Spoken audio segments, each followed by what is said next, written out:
حضرات محترم، جیسا کہ آپ کے علم میں ہے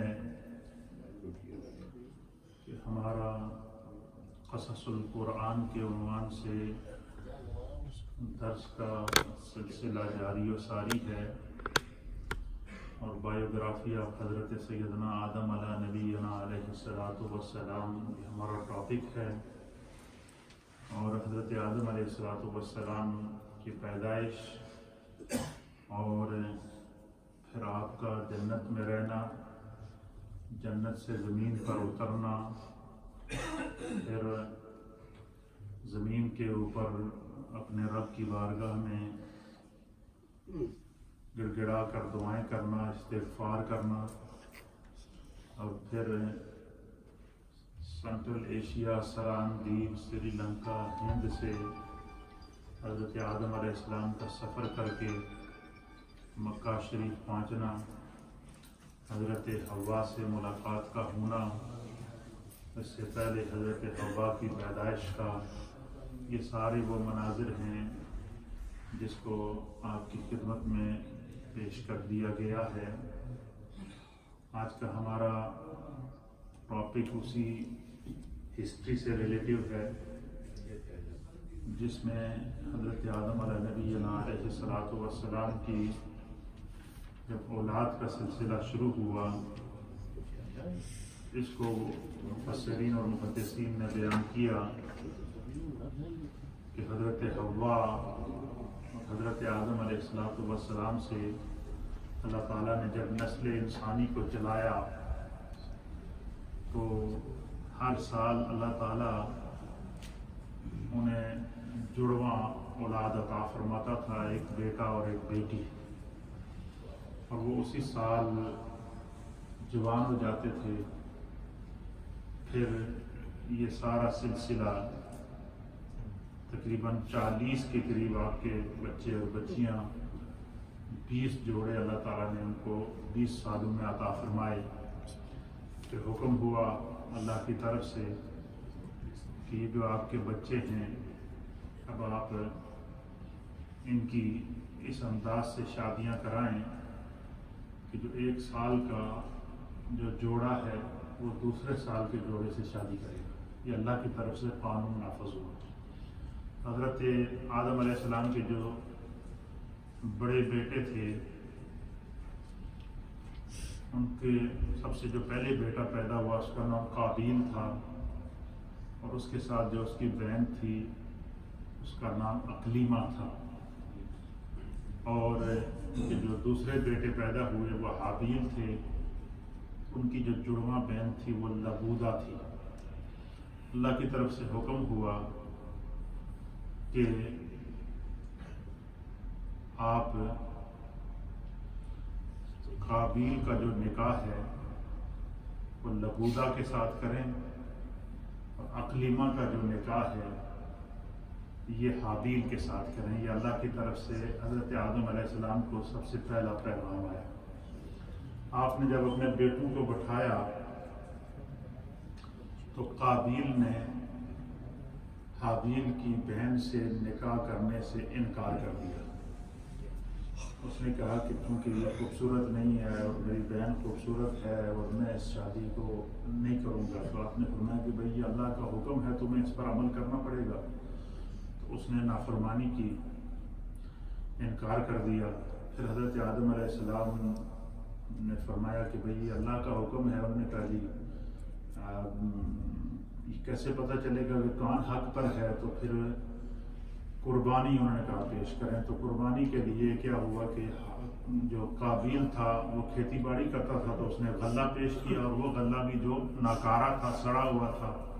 اس نے کہا یہ کسی کام کا نہیں ہے، یہ میں پیش کرتا ہوں۔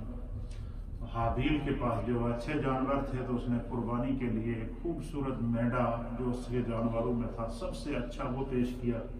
اللہ کی طرف سے ایک نور آیا، ایک آگ آئی جو اس کی حابیل کی قربانی کو اٹھا کر لے گئی۔ اب علماء نے لکھا ہے کہ وہ جو حابیل کا جو مینڈا جو اللہ کی طرف سے آگ آ کر، نور آ کر اس کو اٹھا کر لے گیا تھا، وہ آگ اس مینڈے کو اٹھا کر لے گئی۔ فرمایا کہ وہ مینڈا جنت میں چلا گیا تھا۔ کیا گیا تھا؟ جنت کی چراگاہ میں وہ مینڈا چرتا رہا، وہاں پر ٹہلتا رہا، وہاں پر رہا۔ پھر جب حضرت ابراہیم علیہ السلام نے حضرت اسماعیل علیہ السلام کو قربان کیا اللہ کے راستے میں، اور اللہ کے حکم پر آپ نے تعمیل کی، تو اللہ نے جبریل کو حکم دیا کہ ابراہیم کی چھری چلنے سے، اسماعیل کے گلے پر چھری چلنے سے پہلے جنت سے مینڈا لے کر جاؤ اور اسماعیل کو ہٹاؤ اور اس کی جگہ مینڈے کو رکھو۔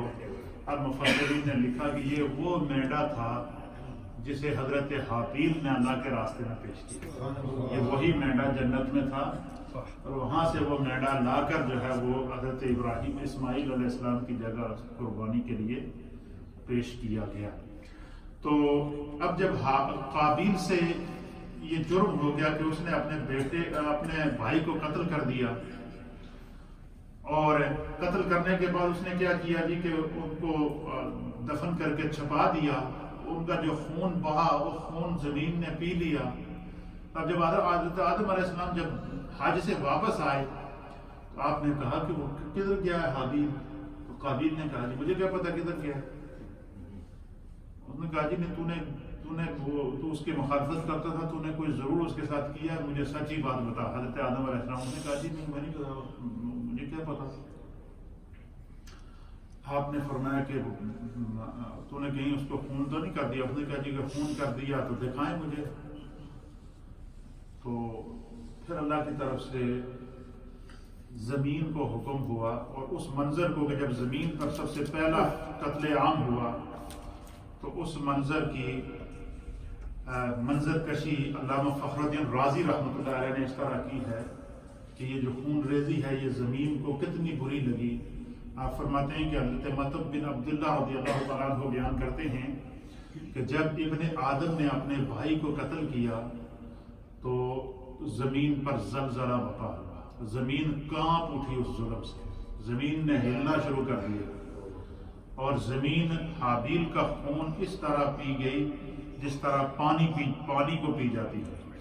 پھر کہتے ہیں کہ پھر اللہ کی طرف سے اسے ندا آئی کہ جب آدم علیہ السلام نے آ کے انکاری کی نا، تو پھر اللہ نے زمین سے کو یہ حکم دیا کہ تو نے حابیل کا خون تو پی لیا، لیکن آج کے بعد تو کسی بندے کا خون نہیں پیے گی۔ زمین پر حرام کر دیا اللہ تعالیٰ نے۔ آپ نے دیکھا کہ جب کوئی آپ جانور ذبح کرتے ہیں، آپ نے دیکھا ہوگا تو جب اس کا خون زمین پر پڑتا ہے تو وہ جم جاتا ہے، خون زمین نہیں پیتی۔ پہلے زمین خون پی جایا کرتی تھی، لیکن جب اللہ تعالیٰ کی طرف سے حکم آیا، جب وہ قابیل نے جو ہے وہ حضرت حابیل کو جب دفن کر کے چھپا دیا تو اللہ نے پھر زمین کو حکم دیا کہ آج کے بعد تو تیرے اوپر خون پینا حرام ہے۔ تو زمین کے اوپر خون گرتا ہے تو جم جاتا ہے، لیکن وہ خون پیتی نہیں ہے۔ اس کو اللہ نے منع کیا ہوا ہے زمین کو کہ اللہ زمین، آپ یہ دیکھیں کہ زمین دنیا کی ہر چیز کو اپنے اندر نگل لیتی ہے، ہر چیز اپنے اندر چلی جاتی ہے، زمین کے اندر چلی جاتی ہے۔ دنیا کی وہ کون سا چیز ہے جو زمین اپنے اندر نہیں چھپاتی، لیکن خون اگر زمین پہ پڑا ہو تو وہیں جم جاتا ہے۔ کیوں؟ تو اب زمین نے جو وہ انسانی خون سے اللہ کی پناہ چاہی، تو اللہ نے زمین کو منع کر دیا کہ اب تو کسی کا خون نہیں پیے گی۔ تو پھر یہ حضرت آدم علیہ السلام کو جب پتہ چلا تو آپ بڑے ہی بے چین ہوئے، بڑے پریشان رہتے تھے۔ پھر وہ قابیل کو آپ نے کہا کہ تو نے اللہ کے حکم کی نافرمانی کی ہے، تو نے زمین پر خون ریزی کی ہے، تو نے ظلم کیا ہے، تو یہاں سے نکل جا۔ تو وہ پھر سرکشی پر اتر آیا۔ تو قابیل نے یہ کیا کہ وہ اپنی بہن کو ساتھ لے کر یمن کی طرف نکل گیا، یمن کے جنگلوں میں نکل گیا، پھر وہاں جا کر آباد ہوا۔ پھر اس نے اپنی بہن سے بغیر نکاح کے اور حرام اور ناجائز طریقے سے تعلقات قائم ہوئے، اور علماء اور محدثین نے لکھا ہے کہ اس قابیل کی جتنی اولاد پیدا ہوئی ہے وہ ساری کی ساری نافرمان ہیں، کفار ہیں، مشرکین ہیں، وہ لوگ ہیں جو اللہ اور اس کے رسول کے نافرمان ہیں۔ وہ ساری کی ساری وہ اولاد پھر وہاں سے ایک نافرمانوں کی اولاد چلی ہے، اور پھر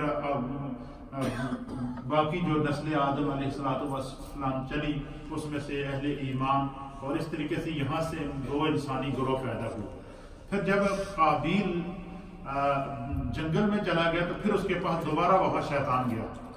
شیطان نے اس کو کہا کہ ویسے بھی گمراہ ہے تو میں اس کو کیوں نہ اور گمراہ کروں. شیطان نے اس کو کہا کہ تمہیں پتہ ہے کہ حابیل کی جو قربانی اللہ نے قبول کی ہے وہ پتہ ہے کیوں قبول کی ہے؟ اس نے کہا جی کیوں قبول کیا اور کیسے قبول کی ہے؟ اس نے کہا تم بتاؤ. قابیل نے کہا جی آسمان سے ایک آگ آئی ہے اور وہ اس کے مینڈے کو اٹھا کر آسمان کی طرف لے گئی ہے. تو اس نے شیطان نے اس کو کہا کہ یہ آگ نہیں, یہ پتہ ہے کیا, یہ فرمایا کہ اس نے کہا کہ شیطان نے کہ یہ حابیل جو ہے یہ آگ کی پوجا کیا کرتا تھا. کیا کرتا تھا؟ آگ کی پوجا کیا کرتا تھا, اس لیے اس کی قربانی قبول ہو گئی, لہذا تو آگ کی پوجا کر. تو اس نے پھر کیا کیا, وہاں ایک آگ کا علاوہ تیار کیا اور پھر آگ کی پوجا شروع کر دی. سب سے پہلے زمین کے اوپر جو شرک کیا وہ بھی قابیل نے کیا ہے. شرک بھی کیا ہے, سب سے پہلا خون بھی اس نے کیا ہے, اور سب سے پہلے حرام راستے کے ذریعے, حرام کاری کے ذریعے اس کی جو آگے نسل پیدا ہوئی ہے, بغیر نکاح کے جو اولاد چلی ہے جس کو ولد الزنا کہتے ہیں, وہ نسل بھی قابیل سے چلی ہے. تو اللہ کے حبیب علیہ السلام نے فرمایا کہ دنیا میں جب تک, حضور نے فرمایا کہ قتل و غارت ہوتی رہے گی, خون ریزی ہوتی رہے گی, جتنا قتل کرنے والے کو بے گناہ خون بہانے والے کو گناہ ملے گا, اتنا گناہ قتل ایجاد کرنے والے قابیل کے حصے میں جائے گا.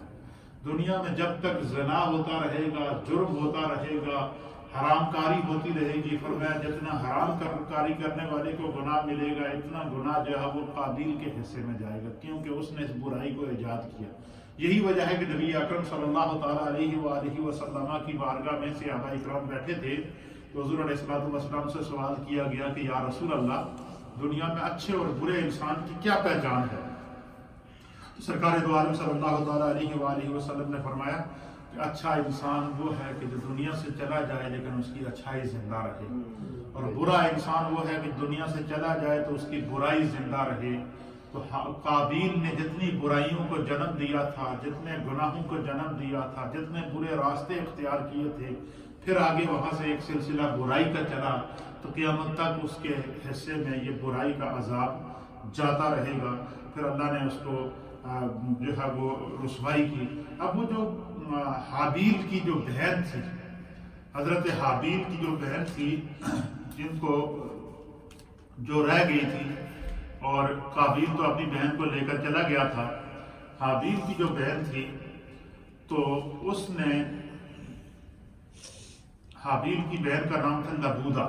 یہ اس قابیل نے تو اس کو اس لیے چھوڑا تھا کہ یہ خوبصورت نہیں ہے اور میری جو بہن ہے بہت خوبصورت ہے, تو آپ میری بدصورت لڑکی سے جاؤ شادی کرا رہے ہیں, مجھے یہ قبول نہیں. وہ بہت ہی نیک خاتون تھی, بڑی صالح خاتون تھی. وہ ہر وقت اللہ کے ذکر میں رہتی تھی, ہر وقت اللہ کی تسبیح کرتی تھی, اللہ کی عبادت کرتی تھی, اللہ کے رزق, اللہ کے ذکر میں رہتی تھی. تو بڑی ہی نیک خاتون تھی. پھر اللہ تعالیٰ نے حضرت آدم علیہ السلام کی 41ویں اولاد جب ہوئی, 40 تک جڑواں اولاد پیدا ہوئی, 41ویں اولاد میں اللہ تعالیٰ نے آپ کو ایک بیٹا عطا فرمایا جس کا نام تھا حضرت شیث علیہ السلام, جو حضرت آدم کے بعد دوسرے نبی بنے. اور جب حضرت شیث علیہ السلام پیدا ہوئے تو اس منظر کو جو ہے وہ, کیونکہ حضرت آدم علیہ السلام بہت پریشان رہتے تھے کہ میری اس بیٹی کا کیا بنے گا, پھر جو ہے وہ میرے بیٹے نے جو ہے وہ اس سے خون ریزی ہوئی ہے, اس سے قتل ہوا ہے.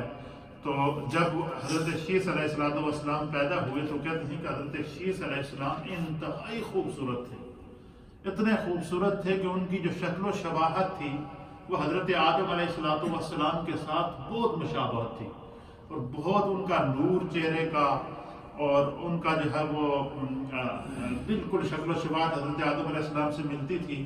تو جب حضرت شیث علیہ السلام پیدا ہوئے تو حضرت جبریل جو ہے وہ اللہ کی طرف سے آئے اور انہوں نے حضرت حوا کو کہا کہ یہ جو اللہ نے آپ کو بیٹا عطا فرمایا ہے یہ خدا کی طرف سے آپ کو حابیل کا بدل اور اللہ کی طرف سے تمہیں تحفہ ہے. حضرت شیث علیہ السلام کو اللہ نے اپنا جہان حضرت آدم سے کہا کہ یہ آپ کا اللہ کی طرف سے تحفہ ہے اور یہ آپ کو حابیل کا خدا نے بدل عطا فرمایا ہے. تو حضرت آدم علیہ السلام نے اللہ سے دعا کی تھی کہ بارے الہ مجھے کوئی ایسا قابل بیٹا عطا فرما کہ جو تیرے دین کو، تیرے شریعت کو، تیرے احکامات کو اس طریقے سے لوگوں تک پہنچائے جس طرح میں پہنچاتا ہوں۔ تو فرمایا کرتے ہیں کہ وہ ساری عادات، وہ ساری خصلتیں جتنی تھی وہ حضرت شیس علیہ السلام کے اندر جو ہے وہ پائی جاتی تھیں، اور اس کی جان نشینی کے جو ہے وہ اللہ تعالیٰ نے آپ کو فرائض عطا فرمائے۔ اور حضرت شیس علیہ السلام کی پیدائش کے وقت جو ہے وہ کہتے ہیں کہ جب وہ پیدا ہوئے تو حضرت جبریل نے آ کر حضرت حوا سے کہا کہ مفسرین نے لکھا ہے، امام فخر الدین رازی رحمۃ اللہ علیہ نے، کہ حضرت جبریل نے حضرت حوا سے کہا کہ ھذا ہبۃ اللہ لک بدلھا بلا، اللہ تعالیٰ کی طرف سے یہ تمہارے لیے تحفہ ہے، یہ خدا نے تمہیں حابیل کے بدل میں عطا فرمایا، حابیل کے بدلے عطا فرمایا۔ پھر وہ بیٹی جو لبودہ تھی، حابیل کی بہن جو رہ گئی تھی، تو پھر اللہ کی طرف سے آپ کو بعض روایات کے مطابق یہ حکم ہوا کہ لبودہ کا نکاح حضرت شیس علیہ السلام سے کرایا ہے۔ پھر اللہ تعالیٰ نے حضرت شیس کو جو ہے وہ نبوت عطا فرمائی، اور وہ جو ہے ان کے اوپر اللہ تعالیٰ نے صحیفے نازل فرمائے، اور حضرت شیس علیہ السلام پر جو ہے وہ اللہ کی طرف سے 10 صحیفے نازل ہوئے۔ اسی طریقے سے حضرت آدم علیہ السلام پر 10 صحیفے نازل ہوئے۔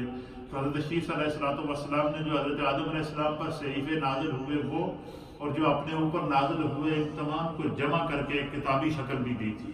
تو روئے زمین کے اوپر سب سے پہلے اللہ کے کلام کو کتابی شکل دینے کا جو اعزاز ہے وہ حضرت شیس علیہ السلام کے حصے میں آئی۔ یہ بھی بحیثیت جو ہے وہ ہمیں حضرت شیس علیہ السلام کے بارے میں مفسرین نے لکھا ہے کہ بہت ہی نیک اور صالح انسان تھے، ہونے کے ساتھ ساتھ بہت بڑے عابد تھے، بڑے زاہد تھے، ہر وقت اللہ کا ذکر، تسبیح و تحلیل اور وظائف میں مشغول رہتے تھے، کیونکہ آپ دوسرے بڑے پیغمبر تھے، اور نہ صرف یہ کہ پیغمبر تھے بلکہ پیغمبر زادے تھے، اللہ کے نبی بھی تھے اور نبی زادے بھی تھے۔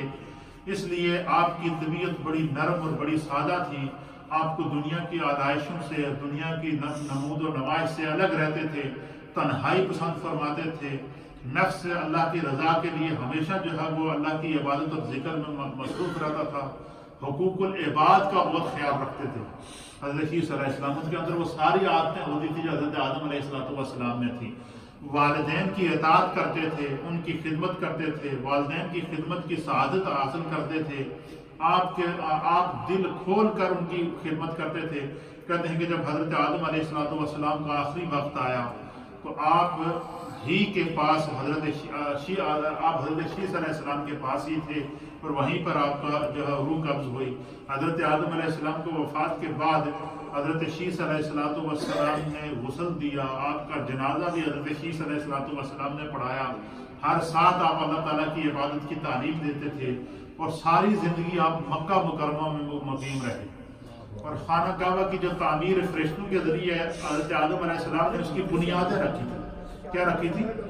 خانہ کعبہ کی صرف بنیادیں رکھی تھی، اور جب خانہ کعبہ کی بنیادیں رکھی ہیں تو حضرت شیس علیہ السلام نے ان بنیادوں کے اوپر دیواریں بنائی ہیں چاروں طرف۔ حضرت شیس علیہ السلام وہ پہلے نبی ہیں کہ جنہوں نے دوسری مرتبہ خانہ کعبہ کی تعمیر کی، اور پھر اللہ تعالیٰ نے کی طرف سے حکم ہوا کہ آپ کی وہ جو بیٹی لبودہ رہ گئی تھی اور جو ساری زندگی اللہ کے ذکر میں گزاری ہے، اس کا نکاح جو ہے وہ حضرت شیس سے کیا جائے۔ پھر ان سے آگے جو ہے وہ حضرت شیس علیہ السلام کی اولاد سے اللہ تعالیٰ نے پھر ایک نبی حضرت نوح علیہ السلام پیدا کی۔ یہاں سے آگے انبیاء اکرام کی نسلیں چلی ہیں، انبیاء اکرام کا سلسلہ چلا ہے۔ تو یہ ایک ہسٹری آف ہیومن ہے جو بحیثیت انسان، بحیثیت مسلمان ہمارا جاننا لازمی اور ضروری ہے۔ اب اس میں چند باتیں ہیں جو میں آپ کی خدمت میں پیش کرنا چاہتا ہوں کہ ہم نے پورا قصہ آدم علیہ السلام تفصیل سے سنا۔ اس کے اندر بھی یہ بھی میں نے آپ کو جو حضرت آدم علیہ السلام کا قصہ بتایا تھا، یہ بڑے اختصار کے ساتھ بتایا، بہت اختصار کے ساتھ، مختصر اشارے۔ بندہ تفسیر کے اندر جائے تو ہر ایک کا ایک الگ تفصیل ہے، اس کے مطابق آیات قرآنک ہیں، اس کے مطابق احادیث ہیں۔ تو مفسرین اکرام نے بالخصوص مفسر کبیر محدث اعظم سعید ملت حضرت علامہ غلام رسول صاحب سعیدی، میرے استاد محترم، رحمۃ اللہ علیہ، آپ نے اس کے اوپر لکھا ہے کہ قصہ آدم علیہ السلام اور ابلیس اور حضرت حوا، اس سے انسانیت کے لیے کیا نصیحتیں ہیں، آپ نے اس کی پورے قصے کا نتیجہ نکالا ہے جو میں آپ کی خدمت میں پیش کرنا چاہتا ہوں۔ آپ فرماتے ہیں کہ اللہ تعالیٰ نے اپنے بعض علوم اور حکمتوں پر کسی کو مطلع نہیں فرماتا، حتیٰ کہ فرشتوں کو بھی اس کا علم نہیں تھا، اور حضرت آدم علیہ السلام کو خلیفہ بنانے کی کیا حکمت تھی۔ تو اللہ تعالیٰ نے پھر کہتے ہیں کہ اللہ تعالیٰ قادر مطلق ہے۔ مٹی جسے عام لوگ حقیر سمجھتے ہیں، کچھ بھی نہیں سمجھتے۔ لوگ کہتے ہیں کہ فلانے آدمی جب کسی کی توہین کر لی ہو تو ہم کہتے ہیں جی فلانے دی پیروں دی خاک ہے، یہ کہتے ہیں نہیں کہتے؟ ہم مٹی کو پاؤں کی خاک سمجھتے ہیں، حالانکہ مٹی نے ہی ہمیں جنم دیا، مٹی میں ہی ہم نے جانا ہے، یہ مٹی ہی جو ہے وہ ہماری اصل ہے۔ تو کہتے ہیں کہ وہ مٹی جسے ہم حقیر سمجھتے ہیں، اللہ تعالیٰ نے اس سے انسان بنایا، اسے علوم اور معارف سے نوازا، اور اسے اتنی عزت عطا فرمائی کہ سارے فرشتے اس کے سامنے سجدہ نگو ہو گئے۔ پہلی نصیحت ہمیں کیا کہ انسان جتنی عاجزی اختیار کرتا ہے اللہ اس کو اتنا عروج عطا فرماتا ہے۔ حضرت آدم علیہ السلام نے اللہ نے آپ کو مٹی سے وجود عطا فرمایا، پھر آپ کو آزمائشوں سے گزرنا پڑا۔ 300 سال تک حضرت آدم علیہ السلام روتے رہے، گڑ گڑاتے رہے، اللہ کی بارگاہ میں دعائیں کرتے رہے۔ خداوند قدوس نے آپ کی دعا کو قبول کیا اور آپ کی توبہ اور استغفار کو اپنی بارگاہ میں مقبولیت کا درجہ عطا فرمایا۔ لیکن 300 سال کے اندر، پورے 300 سال میں کبھی آدم علیہ السلام اللہ کی رحمت سے مایوس نہیں ہوئے، ہمیشہ یہ امید لگائے رکھی، آس لگائے رکھی تو کبھی تو میرے رب کا کرم ہوگا۔ پھر جو ہے وہ حضرت آدم علیہ نبینا علیہ السلام نے جو ہے وہ عاجزی اختیار کی تو اللہ نے عروج عطا فرمایا۔ تو اس میں آپ لکھتے ہیں کہ مٹی کی وجود میں اللہ نے عاجزی رکھی ہے۔ فرمایا کہ انسان جتنی قصہ آدم سے ہمیں جو سبق ملتا ہے، انسان جتنی عاجزی کرے گا، جتنی انکساری کرے گا، جتنا تکبر سے دور رہے گا، خدا اتنی اس کی عزتوں میں اضافہ کرے گا۔ یہ پہلا سبق ہے اس کے لیے، اس میں ہمارے لیے۔ دوسرا سبق کیا ہے کہ انسان اتنی عزت اور کرامت کے باوجود ضعیف ہے، وہ بھول جاتا ہے۔ حضرت آدم علیہ السلام نے اتنی عزت کرامت سب کچھ ہونے کے باوجود پھر بھی آپ کو نسیان ہوا، بھول ہوئی اور آپ نے شجر ممنوع سے کھا لیا۔ فرمایا کہ انسان سے اگر کوئی بھول ہو جائے تو اسے اس کا اعتراف کر کے خدا سے استغفار کرنی چاہیے، توبہ کرنی چاہیے۔ اللہ تعالیٰ جو ہے وہ پھر جو ہے وہ اس میں برکت پیدا فرمائے گا۔ تیسرا سبق اس کی قصہ آدم علیہ السلام میں ہمارے لیے کیا ہے کہ انسان سے اگر کوئی بھول ہو جائے، کوئی تقصیر ہو جائے، کوئی غلطی ہو جائے تو اس کے اوپر نادم ہونا چاہیے، شرمندہ ہونا چاہیے، ڈٹائی نہیں کرنی چاہیے۔ اگر بندہ ڈٹائی کرے گا، اس کے اوپر تکبر کرے گا، عجب کرے گا، تو پھر اس کا حشر وہ ہوگا جو شیطان کا ہوا ہے۔ فرمایا تقصیر کے اوپر نادم ہونا اور اللہ تعالیٰ سے توبہ کرنا، یہ انسان کے بلندی درجات کی دلیل ہے۔ حضرت آدم علیہ السلام سے بھول ہوئی، آپ نے توبہ کی، آپ نے استغفار کیا، آپ روتے رہے، آپ گڑ گڑا کر رب کریم سے دعا کرتے رہے، اور خداوند قدوس نے حضرت آدم علیہ السلام کی نہ صرف توبہ کو معاف کیا، بلکہ کیا ہوا کہ فرمایا کہ حضرت آدم علیہ نبی علیہ السلام کی عزتوں اور آپ کے عروج میں خدا نے اضافہ کیا، اور اضافہ کیا، اس کی بھی مثال میں آپ کے سامنے پیش کروں گا۔ اور اس میں سے چوتھا سبق ہمارے لیے کیا ہے کہ انسان کا کسی بھی بھول یا کسی بھی غلطی کے اوپر جو ہے وہ اپنے قصور کو مان لینا، یہ طریقہ آدم علیہ السلام ہے، اور اپنے قصور کو نہ ماننا یہ طریقہ شیطان ہے۔ اپنی غلطی کو نہ ماننا یہ طریقہ شیطان ہے۔ یہ قیامت تک کے لیے ہر انسان کو حضرت آدم علیہ السلام کی سیرت سے سبق ہے۔ پانچویں نصیحت اس کے اندر کیا ہے؟ فرمایا کہ جو معصیت سے نعمت زائل ہو جاتی ہے اور شکر سے نعمت میں زیادتی ہوتی ہے۔ مثلا حضرت آدم علیہ السلام سے پہلے بھول ہوئی، آپ کو اللہ نے جو نعمت عطا فرمائی تھی، جنت میں قیام تھا، جنت میں رہتے تھے، ساری انواع اقسام کی